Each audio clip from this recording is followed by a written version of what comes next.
बरसात की रात थी। आसमान में काले बादल उमड़ रहे थे और बिजली की चमक से भरपूर गांव की गलियां डरावनी लग रही थीं। अर्जुन शर्मा अपनी पुरानी जीप में गांव की ओर बढ़ रहा था। उसका कैमरा और नोटपैड डैशबोर्ड पर रखा हुआ था। दिल्ली से आए इस पत्रकार को भरपूर की कहानियां सुनकर यहां खींच लाया गया था। कहानियां जो डरावनी थी, रहस्यमयी थी और ऐसी थी जिन पर यकीन करना मुश्किल था। उसकी कब्र से जो मिला वो आज भी जिंदा है। मोहन चाचा की कांपती आवाज अर्जुन के दिमाग में गूंज रही थी। उसने फोन पर मोहन से बात की थी, एक बूढ़ा गांव वाला जो भरपूर के उस पुराने कब्रिस्तान के बारे में जानता था जहां पिछले कुछ महीनों में कई लोग मरे थे।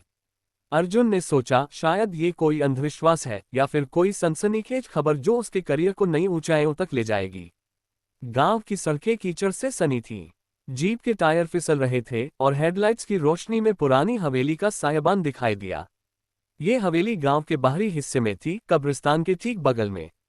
इसके बारे में कहा जाता था कि यहाँ रात को कोई नहीं जाता। अर्जुन ने गाड़ी रोकी और हवेली की ओर देखा। दीवारें जर्जर थीं, खिड़कियां टूटी हुई थीं और ऐसा लग रहा था मानो ये जगह सालों से सुनसान पड़ी हो। क्या बकवास है, अर्जुन ने बुदबुदाया। उसने अपनी टॉर्च जलाए और हवेली की ओर बढ़ा। बारिश की बूंदें उसके चेहरे पर गिर रही थीं और हवा में एक अजीब सी सड़ांध थी। जैसे ही वह हवेली के दरवाजे तक पहुंचा उसे लगा कि कोई उसे देख रहा है। उसने पीछे मुड़कर देखा लेकिन वहां कोई नहीं था, सिर्फ कब्रिस्तान की सन्नाटे भरी चुप्पी। अगले दिन अर्जुन गांव के स्कूल में पहुंचा जहां उसे कविता मिली। कविता एक युवा शिक्षिका थी जिसके भाई का पिछले साल रहस्यमयी ढंग से गायब होना गांव में चर्चा का विषय था। कविता ने अर्जुन को चाय का प्याला थमाते हुए कहा, आप यहाँ क्यों आए हैं? ये गांव, ये जगह सुरक्षित नहीं है। मैं एक पत्रकार हूँ कविता जी, अर्जुन ने मुस्कुराते हुए कहा। मुझे सच जानना है। मोहन चाचा ने मुझे कब्रिस्तान की बात बताई और उस लॉकेट की। कविता का चेहरा पीला पड़ गया। उस लॉकेट की बात मत करो, उसने धीमी आवाज में कहा। मेरा भाई राहुल उसी हवेली में गया था। उसने कहा था कि उसे वहां कुछ मिला है, एक चमकता हुआ लॉकेट। फिर वो कभी वापस नहीं आया। अर्जुन ने अपने नोटपैड में कुछ लिखा। क्या आप मुझे उस हवेली के बारे में और बता सकती हैं? और उस औरत के बारे में? सावित्री। कविता ने गहरी सांस ली। सावित्री इस गांव की थी, सैकड़ों साल पहले। लोग कहते हैं कि वह तंत्र मंत्र जानती थी। उसका परिवार अमीर था लेकिन उसने कुछ ऐसा किया कि गांव वालों ने उसे जिंदा दफना दिया। उसकी कब्र में एक लॉकेट था जिसके बारे में कहा जाता है कि उसमें उसकी आत्मा बंधी है। जो भी उसे छूता है वो बचता नहीं। अर्जुन ने हंसने की कोशिश की लेकिन कविता की आंखों में डर देखकर उसका मन बदल गया। उसने पूछा, क्या आप मेरे साथ उस हवेली चलेंगी? मैं सच जानना चाहता हूँ। कविता ने हिचकिचाते हुए हामी भरी।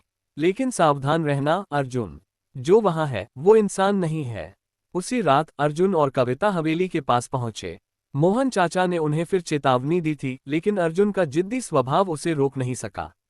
कब्रिस्तान में पुरानी कब्रें थीं जिन पर समय की मार साफ दिख रही थी।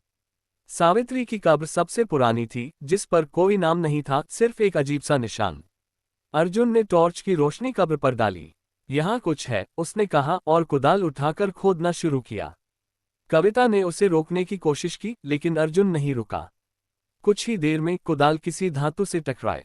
उसने मिट्टी हटाई और एक छोटा सा लॉकेट निकाला। ये सोने का था जिसके बीच में एक काला पत्थर जड़ा था।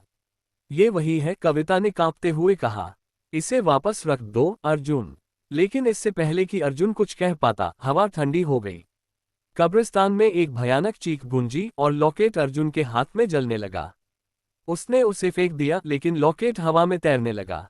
अचानक एक काली साड़ी में एक औरत प्रकट हुई। उसका चेहरा सड़ा हुआ था, आंखें लाल थीं और उसकी हंसी से रोंगटे खड़े हो गए।